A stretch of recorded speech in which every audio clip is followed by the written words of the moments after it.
Hello everyone. Today I will discuss about the microcontroller and embedded system. तो first of all हम इसके historical background से start करेंगे कि किस तरह से माइक्रो कंट्रोलर्स या माइक्रो डेवलप हुई है, उसके पहले माइक्रो प्रोसेसर किस तरह से डेवलप हुआ। तो इसकी हिस्ट्री पर अगर हम जाएं तो हम स्टार्ट करते हैं ट्रांजिस्टर्स के इन्वेंशन से। तो 1947 में विलियम शार्कले द्वारा ट्रांजिस्टर का इन्वेंशन हुआ। वहां से कंप्यूटिंग वर्ल्ड में ज्यादा चेंज हुआ। Transistor basically semiconductor based device था। सेमीकंडक्टर में इम्प्योरिटीज यूज की गई सिलिकॉन और जर्मेनियम से। इसी बेसिस पे बहुत नाम से भी है, सिलिकॉन वैली बोला जाता है कैलिफोर्निया को, या फिर इंडिया का सिलिकॉन वैली बेंगलुरु बोला जाता है। तो ये पूरी इंडस्ट्री कंप्लीट डेवलप हो गई, ट्रांजिस्टर बेस्ड थी। तो जो कमर्शियल ट्रांजिस्टर थे वो 1950s में शुरुआत में ही अवेलेबल हो गए और पूरा कंप्यूटिंग वर्ल्ड पूरा चेंज हो गया। जो ट्रायोड बेस्ड था, वैक्यूम ट्यूब बेस्ड था, वो कम्प्लीटली ट्रांजिस्टर बेस्ड हो गया। इस इन्वेंशन ने जो चेंजेस किए थे। फिर 1959 में आईसी इंटीग्रेटेड सर्किट्स का इन्वेंशन हुआ विल्किंग द्वारा। तो 1959 में जब इन्वेंशन आईसी का हुआ इंटीग्रेटेड सर्किट्स का, तो इसमें जो सर्किट का पूरा कंप्लीट किस तरह से सर्किटरी है, उसमें कौन कौन से कंपोनेंट्स है, जो पैकेजिंग है एक चिप पे आने लगा, एक कंप्लीट डाया में आने लगा कंप्लीट। तो उससे और ज्यादा चेंजेस होने शुरू हो गए। ये वाला जो चेंज 1959 में आईसी चिप का था, इंटीग्रेटेड सर्किट्स का बना। इस चेंजेस को बाद में एक साइंटिस्ट थे मूर, उन्होंने एक रूल बनाया, डेवलप किया, birth of Moore's law develop हुआ। उन्होंने ये प्रेडिक्शन किया कि every year the package density means number of components की जो डेंसिटी है पर यूनिट टाइम में वो डबल हो जाती है। तो उन्होंने ये दिया कि 1964 में 32 ट्रांजिस्टर एक यूनिट पर्टिकुलर यूनिट एरिया में आ रहे थे, तो 65 में वो डबल हो गए, 64 हो गए। फिर इसी तरह से डबल होता रहा, ये प्रेडिक्शन उन्होंने दिया। फिर बाद में मॉडिफाइड मूर्स लॉ उन्होंने दिया 1975 में। 1965 में मूर्स लॉ दिया था उन्होंने, बट 75 में दिया तो उन्होंने दिया 18 मंथ में ही डबल हो जाता है। 18 मंथ में, पहले जो 1 ईयर था वो प्रेडिक्शन उनका और रेक्टिफाई होके 18 मंथ का हो गया कि हर 18 महीने में 18 मंथ में जो डेंसिटी है ट्रांजिस्टर्स की वो डबल होती जाती है। Means number of transistor per unit area में ज्यादा होते जा रहे हैं। इससे जो कंपोनेंट्स थे वो छोटे होते चले गए, फास्टर होते रहे, और आईसी हो जाने की वजह से उनकी सर्किट में बहुत आसानी रही और चीपर होने शुरू हो गए। ये सब पूरी कंप्लीट सेटअप हो गया। वो आईसी के इन्वेंशन से शुरू हुआ। फिर आईसी के इन्वेंशन के बाद मूर्स लॉ ने जो दिया कि इस तरह से जो सेटअप आता गया, उसके बाद जो मेजर इन्वेंशन रहा उसके बाद 1971 में माइक्रो प्रोसेसर का। फर्स्ट माइक्रो प्रोसेसर इंटेल ने डेवलप किया, इंटेल 4004। ये 4 बिट का माइक्रो प्रोसेसर डेवलप हुआ। फिर माइक्रो प्रोसेसर के बाद 76 में माइक्रो कंट्रोलर डेवलप हुआ, जो कि इंटेल 4048 है। तो माइक्रो प्रोसेसर होता क्या है, ये माइक्रो कंट्रोलर होता क्या है, इसके पहले ये हमें जानना होगा कंप्यूटर में क्या है। वो कंप्यूटर में जो सीपीयू होता था हमारा, उसी से माइक्रो प्रोसेसर बना था। तो सीपीयू की अगर हम बात करें कंप्यूटर में, तो सीपीयू में क्या क्या हमारे कंपोनेंट्स होते हैं। सीपीयू में हमारे पास कंपोनेंट होता है एएलयू, सीयू कंट्रोल यूनिट, ठीक है, और सीपीयू के रजिस्टर्स, ठीक है, ये क्लॉक, ईटीसी। जो सीपीयू के सब कंपोनेंट्स हैं, टाइमिंग के जो कंपोनेंट्स हैं, जितने भी कंपोनेंट्स हैं, उन सबको एक सिंगल चिप पे सेट कर दिया गया। तो इसलिए उसको बोला गया माइक्रो प्रोसेसर। माइक्रो मीन सूक्ष्म, प्रोसेसर वो भी प्रोसेसिंग एलिमेंट है। सीपीयू के सभी कंपोनेंट्स को, अर्थमेटिक लॉजिक यूनिट को, कंट्रोल यूनिट को, टाइमिंग सर्किटरी को उसके, या फिर रजिस्टर्स जितने सीपीयू के थे टेम्परेरी, उन सभी को एक particular CPU on a chip. Micro processor को अगर हम वन लाइन में बोले तो micro processor means CPU on a chip. एक चिप पर सीपीयू आ गया, इसलिए उसको माइक्रो प्रोसेसर बोला गया, ठीक है। और फिर इस माइक्रो प्रोसेसर बेस्ड जो कंप्यूटर बने, पहले कंप्यूटर था तो उसमें सीपीयू एक यूनिट होता था, इनपुट यूनिट, आउटपुट यूनिट और मेमोरी यूनिट, ये सब 4 यूनिट कंप्यूटर में होता है बेसिकली। अब इसके बाद जब ये माइक्रो प्रोसेसर बेस्ड सीपीयू हो गया, जिसको एमपीयू भी बोलने लगे, माइक्रो प्रोसेसर बेस्ड सीपीयू, उसके बेस्ड भी जो कंप्यूटर बना, उस कंप्यूटर को माइक्रो कंप्यूटर बोला गया, जो कि आईबीएम ने फर्स्ट माइक्रो प्रोसेसर डेवलप किया, पीसी पर्सनल कंप्यूटर 1981 में। फिर मैक का आया 1984 में। इसके बाद सभी पर्सनल कंप्यूटर्स आने शुरू हो गए। तो वो कंप्यूटर जो माइक्रो प्रोसेसर बेस्ड है, microprocessor as a CPU work कर रहा है, मीन सीपीयू के सभी कंपोनेंट्स एक चिप पर है। ये फंडा वहां से रहा कंप्लीट। जब ये सोचा गया कि इस तरह से अगर हम सीपीयू में ये कंप्लीट रखेंगे तो जो हमारा डेवलप होके आएगा, सीपीयू को अगर हम इस तरह से कंपोनेंट माने सीपीयू, ठीक है, तो इसकी इंटरफेसिंग हमें इनपुट आउटपुट से भी करनी पड़ेगी और मेमोरी से भी करनी पड़ेगी। ये जो सीपीयू है ये इंटरेक्ट करेगा हमारा इससे भी प्लस मेमोरी से भी। इंटरफेस डेवलप करना पड़ेगा। तो सीपीयू में माइक्रो प्रोसेसर यहाँ रहेगा, ये इनपुट आउटपुट से और मेमोरी वाले कंपोनेंट से दोनों से इंटरेक्ट करेगा। इंटरफेस हमें डेवलप करना पड़ेगा। ये पूरा सेटअप रहेगा। ये तो माइक्रो प्रोसेसर के साथ था। फिर ये सोचा गया कि जो माइक्रो कंट्रोलर का इन्वेंशन था कि क्या हम ये मेमोरी और आईओ सब कुछ एक चिप पे ला सकते हैं। तो उसके बाद इसी वाली थिंकिंग से जो आईसी में जो पैकेजिंग होती शुरू हो गई, वेरी लार्ज स्केल इंटीग्रेशन आता शुरू हो गया, बहुत ज्यादा इंटीग्रेट होता रहा कंप्लीट। इस इंटीग्रेशन से डेवलप होके आया है आपका micro controller. Micro controller means micro controller में को अगर हम वन लाइन में बोले, जैसे हम सीपीयू माइक्रो प्रोसेसर को वन लाइन में बोल रहे हैं सीपीयू वाले चिप, इसी तरह से माइक्रो कंट्रोलर को अगर हम वन लाइन में बोले तो उसको बोला जाएगा कंप्यूटर ऑन ए चिप। एक चिप पर कंप्यूटर है। मींस इस माइक्रो कंट्रोलर में आपके पास माइक्रो प्रोसेसर भी होगा, रैम भी होगी, रोम भी होगा, टाइमर, काउंटर और कुछ आईओ पोर्ट्स होंगे, इसमें सीरियल पोर्ट्स होंगे। ये सब पूरा सब एक पे एम्बेड हो जाएगा। वो कंप्लीट सिस्टम एक पे आ जाएगा। अब ये माइक्रो कंट्रोलर जब डेवलप हो गया, अब इन सब के बारे में अभी माइक्रो प्रोसेसर माइक्रो कंट्रोलर और भी कंपेयर करेंगे और डिटेल में जाएंगे। अभी हम हिस्टोरिकल बैकग्राउंड पे जा रहे हैं कि कंप्लीट हिस्ट्री में किस किस तरह से आया, क्या उसका बेसिक फंडा है। ठीक है, तो ये फर्स्ट माइक्रो कंट्रोलर आपका इंटेल का 40804 आया। इसी तरह से फर्स्ट माइक्रो प्रोसेसर इंटेल का 4004 आया, 4 बिट का था। इसकी भी फिर हिस्ट्री रही कि किस तरह से माइक्रो प्रोसेसर डेवलप हुए और सब रहा, लेकिन साथ ही माइक्रो कंट्रोलर डेवलप हो गया।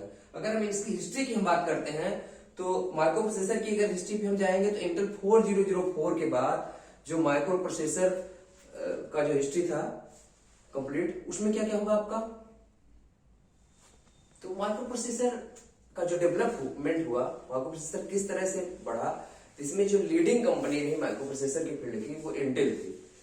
ठीक है, इंटेल है भी, अभी भी लीडिंग है। इंटेल के अलावा पैरेलल में और भी जिलॉग, मोटोरोला, टेक्सास इंस्ट्रूमेंट्स, इस तरह से और भी कंपनियों ने भी डेवलप किया और काफी ज्यादा इसमें कंपटीशन रहा। और इसी तरह से ये तो रहा ही, एएमडी का भी है। अभी तो रिसेंट में अगर हम बात करें तो इंटेल के अलावा जो दूसरी सबसे ज्यादा पॉपुलर कंपनी है माइक्रो प्रोसेसर की फील्ड में वो एएमडी है, एडवांस माइक्रो डिवाइसेस।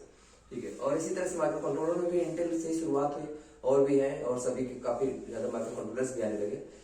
तो माइक्रो प्रोसेसर की हम बेसिकली हिस्ट्री या फिर कुछ क्या कौन कौन से किस तरह डेवलप हुए, तो इंटेल की सीरीज को देख रहे हैं क्योंकि मोस्ट वाइडली यूज्ड है, ज्यादा इंटेल का है। उसी के पैरेलल में और भी पैरेलल में और सब प्रोसेसर डेवलप हुए माइक्रो प्रोसेसर्स, बट हम अभी इंटेल की बात करेंगे। तो सबसे पहले हम जनरल पर्पज माइक्रो प्रोसेसर की बात करेंगे कि जो जनरल पर्पज है वो सभी पर्पज के लिए कंप्यूटर्स में यूज होते हैं, उनका कैसे डेवलपमेंट हुआ। एक ये ब्रांच हो जाएगी मेन ब्रांच माइक्रो प्रोसेसर के डेवलपमेंट में। तो ये शुरुआत हुई इंटेल 4004 से, जो कि 4 बिट का था। फिर 8008, 8080, 8085 ये सब 8 बिट वाले बाद डेवलप हुए। फिर इसके बाद में 8086 आपका है, 16 बिट वाली सीरीज शुरू हो गई। 86 के बाद 80286, 80386, 8088 था, ये सब का 386 32 बिट का हमारा स्टार्ट हो गया माइक्रो प्रोसेसर। और 80486 आया जहां पर कैश मेमोरी का इंट्रोडक्शन हुआ।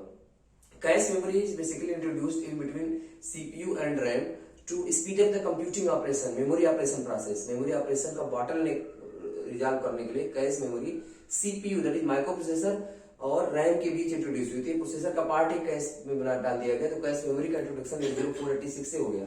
फिर 80586 हुआ तो उसको नाम पेंटियम दे दिया गया। 80586 जो डेवलप हो गया, जो इसका सीरीज नंबरिंग चल रहा था वो इस तरह से आ गया। 80586 को पेंटियम बोल दिया गया। फिर पेंटियम में भी पेंटियम 2, पेंटियम 3, पेंटियम 4, 2000 के आते आते पेंटियम 4 तक आ गया था। ये तो माइक्रो प्रोसेसर की सीरीज पेंटियम की चल रही थी। और इसके बाद फिर आपके रिस्क वाले सिस्टम आए, reduced instruction set computer means special general purpose में भी रिड्यूस्ड इंस्ट्रक्शन सेट वाले कुछ कंप्यूटर इस तरह से बने जिसमें नंबर ऑफ इंस्ट्रक्शन जो जनरल पर्पज के लिए थे उसमें कम कर दिया गया, स्पीड ज्यादा कर दी गई, नंबर ऑफ सीपीयू रजिस्टर्स बढ़ा दिए गए। ठीक है, इस तरह के भी माइक्रो प्रोसेसर डेवलप हुए रिस्क वाले। रिस्क के अलावा टाइटेनियम डेवलप हुआ जो 64 बिट का था। इसके बाद फिर ड्यूअल कोर आया, मींस डबल प्रोसेसर एक साथ ही था कंप्लीट, तो स्पीड ओब्वियसली बहुत ज्यादा हो जाएगी। इस तरह का पैकेजिंग की गई ड्यूअल कोर का। ड्यूअल कोर के बाद कोर टू ड्यू, मतलब इसको भी डबल करने के बाद 2 की पावर में ड्यूअल कोर के बाद core two dual, core two quad, मतलब 2 की पावर 4 इतनी ज्यादा प्रोसेसिंग के साथ आ गया है। और इन सब में जो चल रहा था कैश मेमोरी का, सब में कई तरह के नए आर्किटेक्चर डेवलप हुए, पाइपलाइनिंग का, सुपर स्केलर आर्किटेक्चर कंप्यूटर के इसके डेवलप हुए। उन आर्किटेक्चर्स में एक पूरे पार्ट को, पूरे इंस्ट्रक्शन को छोटे छोटे पार्ट में डिवाइड करके पैरेलल में भी कई इंस्ट्रक्शंस रन होने लगे, कुछ पोर्शन उसके जो कि इंडिपेंडेंटली रन हो सकते थे, और उससे स्पीड काफी ज्यादा गुना बढ़ गई। Pipelining, parallel processing, super scalar architectures, ये सब भी माइक्रो प्रोसेसर में, जनरल पर्पज माइक्रो प्रोसेसर में डेवलप हुआ।